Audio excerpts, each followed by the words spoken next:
મોટે ભાગે વ્યક્તિ કાં ભૂતકાળમાં હોય કાં ભવિષ્યકાળમાં હોય, વર્તમાનમાં હોય ને તો જ એને ગ્રહણ થઈ જાય. શરીર ભલે ગમે એ આપણું હોય, પણ મન તમારું બીજે હોય.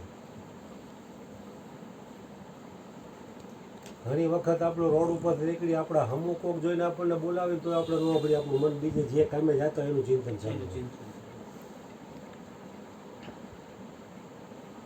એટલે વર્તમાનમાં તમે હો ને ત્યારે જ તમને એ ગ્રહણ થાય વસ્તુ, અને સમજાય પછી જ બાપુ કહે ને પછી તમે એ પ્રમાણે હાલી શકો ને. સમજાય જ નહીં તો હું હાલવાનું નહીં. ભક્તિની વાત થઈ હમણાં, દાન ત્યાગ વૈરાગની શુદ્ધ વિચાર હોય તો આવે. ભક્તિ શેરટણું સાટું. એક સાખીમાં કીધું, જનની જણ તો ભક્ત જણ, કા દાતા અને કા સુરવીર, નહીતર રેજે વાંજણી મત ગુમાવીશ તેરો હું. એમાં ત્રણ મેઇન લીધા, ભક્ત, દાતા અને સુરવીર. પહેલું વહેલું જ નામ ભક્તનું લીધું, દાતા અને સુરવીર પછી કીધું.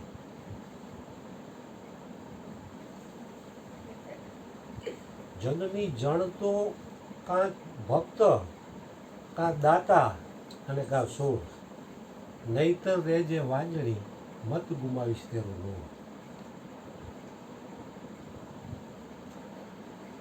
કારણ કે ભક્ત છે એનામાં દાતારી છે ને એવી બીજા કોઈના દાતારી નથી.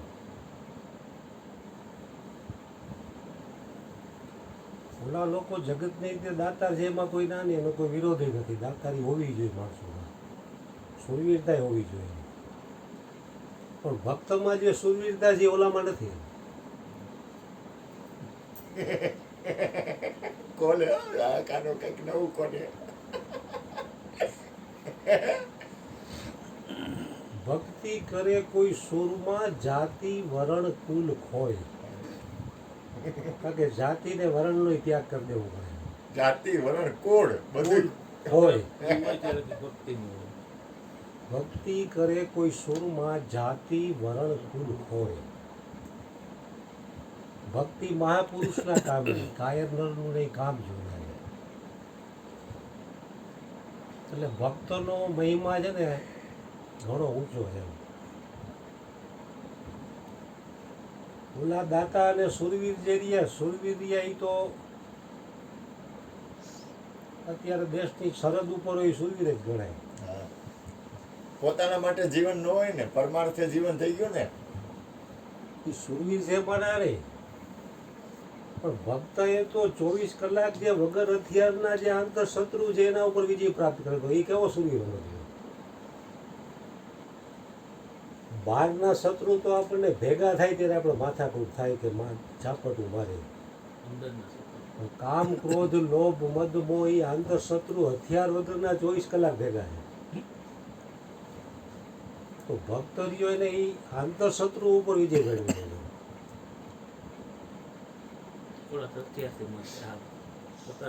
કારણ કે બહારના શત્રુ કરતા અંતર શત્રુ ઉપર વિજય મેળવવું બહુ કઠિન છે. અંદરથી જ માણસ ક્રોધિત હોય તો હિમાલયમાં જાય તો એને સુખ ન મળે. એર કન્ડિશન ઓફિસમાં એને પરસો વળી જાય, કારણ કે અંદરથી જ દુઃખી છે.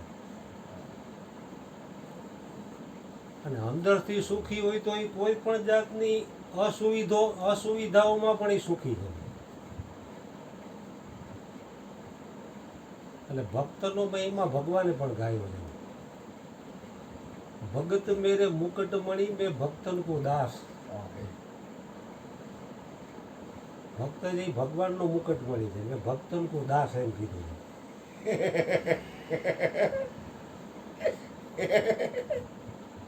ખરેખર ગોધ્યો કૃષ્ણ તારો.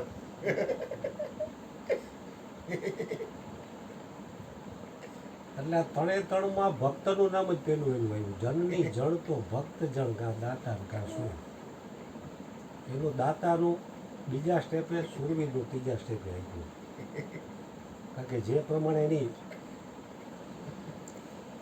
યોગ્યતા એ પ્રમાણે નામ આપે એમ એના ઉપર આપણે વિચાર કરીએ તો આપણને ખ્યાલ આવે કે આનું નામ જ કેમ પહેલાં લાવી છે. જો વચ્ચે બોલ માફ કાંઈ કરજો. એમાં બોલું બોલું. આ ગોરધનભાઈ બોલે એ તમને દેખાતું જાય એમ દાખલા તરીકે હું તમને બોલતો ગુરુ કૃપાથી ક્રિષ્ના બોલે એ તમને દેખાતું જાય દેખાતું એટલે રૂપની વાત નથી કરતો ખાલી રૂપ નહીં રૂપમાં હલવાતા નહીં કારણ કે એમાં તો ગમે એ શબ્દ આવતો હોય શબ્દ બોલે એટલે રૂપ નહીં પણ એ પરિસ્થિતિ દેખાતી જાય એટલે હું દાંત કાઢું છું. બોલો બોલો મારા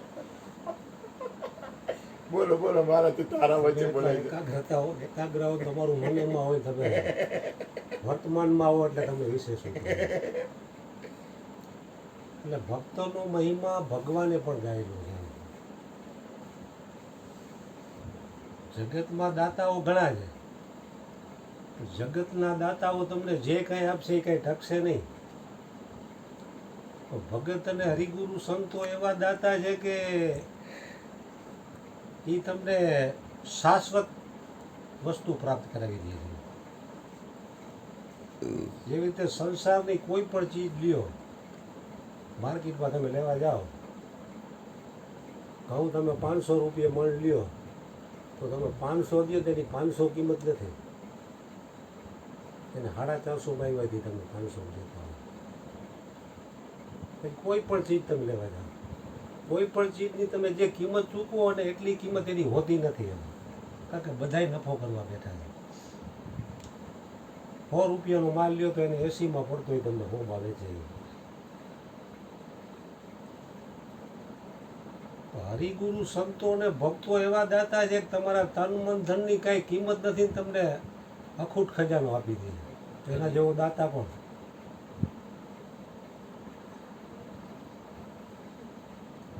આમે એક એક ક્ષણે નષ્ટ જ થઈ રહ્યું છે. પહેલાં હતું નહીં પછી રહેશે નહીં અને અત્યારે એક એક ક્ષણે નહીંની બાજુ જઈ રહ્યું છે. જ્યોતિબેનનો મેં અગાઉનો વિડીયો જોયો એમાં તમારી યુવાણી દેખાય તમે નાચતા હતા આજે 3-4 વિડીયો એના જોયા એમાં તમારી યુવાણી છોકરા જેવા લાગો. બાપુ ત્યારે અલમસ્ત ફકીર દેખાય છે જુવાન. 15 વર્ષ પહેલાનો વિડીયો હતો.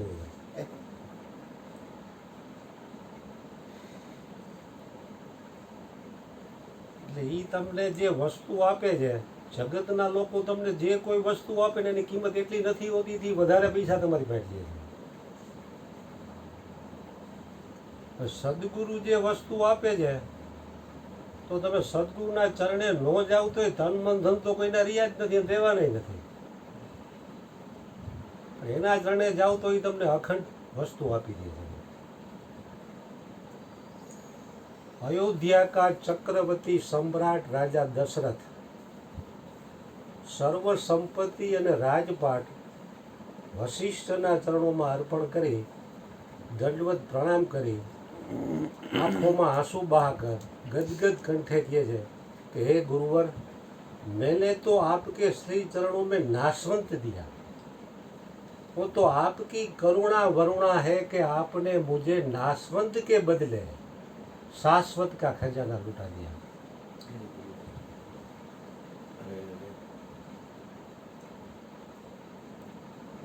એ સમયમાં ઘણા રાજાઓ થઈ ગયા પણ છતાંય જે જે ગુરુના ચરણે ગયા છે ને આ વાત જેને સમજી એના ઇતિહાસમાં નામ અમર થઈ ગયા.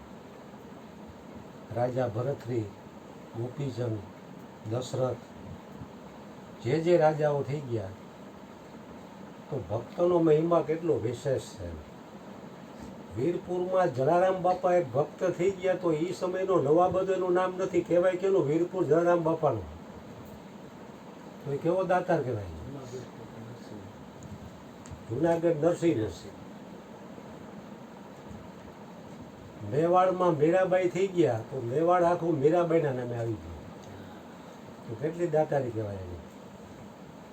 કેવડું ભજન એમ કેવડું ભજન કહેવાય એને એવો ભાવ ન હોય કે મારા નામે થાય પણ થઈ ગયું એમ નામ એ કાંઈ એવું નામ કમાવાના આશયથી કંઈ કરતાય ન તો હોય એના નામે થઈ ગયું. તો એના નામે થઈ ગયું. હરિભજન થકી નાના હોય તે સૌથી મોટા થાય છે. એને મોટા થવાની ઈચ્છા નથી હોતી. મોટા થવાની ઈચ્છા હોય પહેલો મોટો થાય ન હોય કારણ કે ઈચ્છા છે ને મોટું થવાનું ન થઈ ગઈ.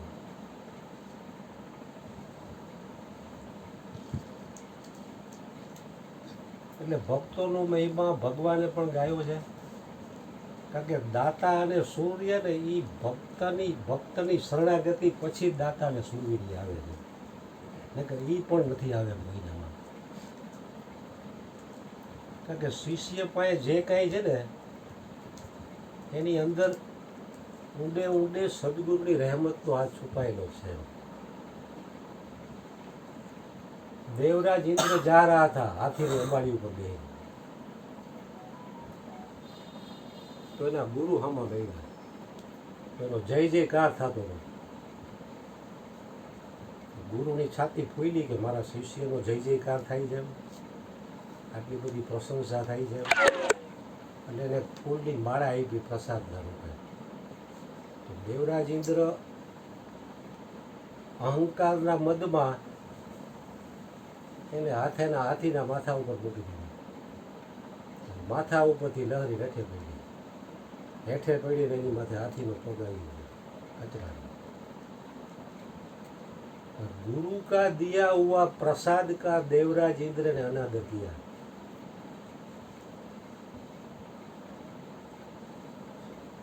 અનાદર કર્યો ને એટલે જે દેવરાજ ઇન્દ્રના જે વિરોધીઓ હતા ને જોયું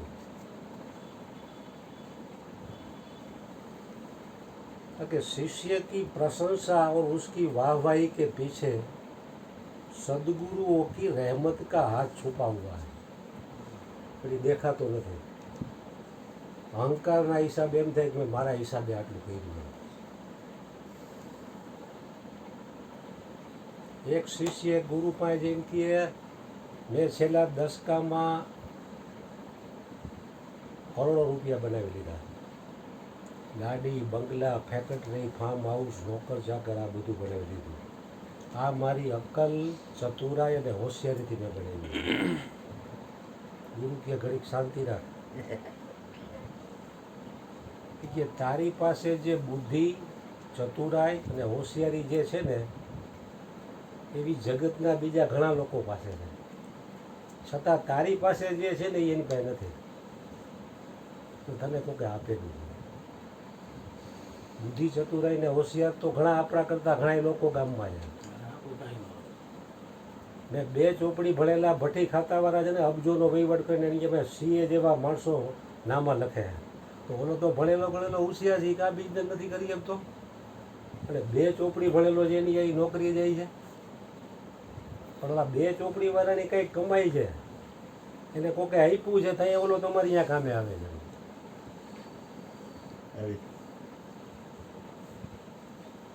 देवराज इंद्र ने विरोधियों जोયું कि देवराज इंद्र ने अपने गुरु का दिया हुआ प्रसाद का अनादर किया है, अब उसका इष्ट कमजोर हो गया है और अनिष्ट बलवान हो गया है. એટલે વિરોધીઓ એના ઉપર ચડાઈ કરી અને દેવરાજ ઇન્દ્રને પરાસ્ત કરી દીધો. પછી એને ખ્યાલ આવ્યો કે ગુરુએ દીધેલા પ્રસાદનો મેં અનાદર કર્યો એનું આ પરિણામ છે. પછી ભગવાન રામ પાસે ગયા કે મને આમાંથી કંઈક બચાવો તમે. तो कि तुमने तुम्हारा गुरु का दिया हुआ प्रसाद का अनादर किया है, इसमें मैं कुछ नहीं कर सकता. क्योंकि मैं भी जब अवतार लेके राम बन के आया तो मैं भी वशिष्ठ के चरणों में गया हूँ, इसमें मैं कुछ नहीं कर सकता. प्रश्न पाए गया तो प्रश्न ही कीधु कि इसमें मैं भी कुछ नहीं कर सकता, क्योंकि मैं भी अवतार लेके आया हूँ तो मैं भी गुरु के चरणों में गया हूँ. मेरे पास जो कुछ ऐश्वर्य है वो गुरु का ही दिया हुआ है, मेरा कुछ नहीं है. પછી છેલ્લે એના ગુરુ પાસે એને માફી માગવી પડી કે મારી આ ભૂલ થઈ ગઈ, તમારે આપેલા પ્રસાદનો મેં અનાદર કર્યો અહમમાં આવી જવાના કારણે, એટલે પછી એને માફી માગવી પડી સદગુરુને. કારણ કે અહંકાર આવે ત્યારે આ બધું બને જ આવું. એટલે ભક્તોનો મહિમા ઘણો વિશેષ છે, દાતા અને સુવીર કરતાં પણ અનેક ગણો છે. દાતા અને શૂરવીરોના ગુણગાન ભગવાન નથી ગાયા, પણ ભગવાને ભક્તોના ગુણગાન ગાયા છે. સદગુરુ મહારાજને. બાર બાર વરમાં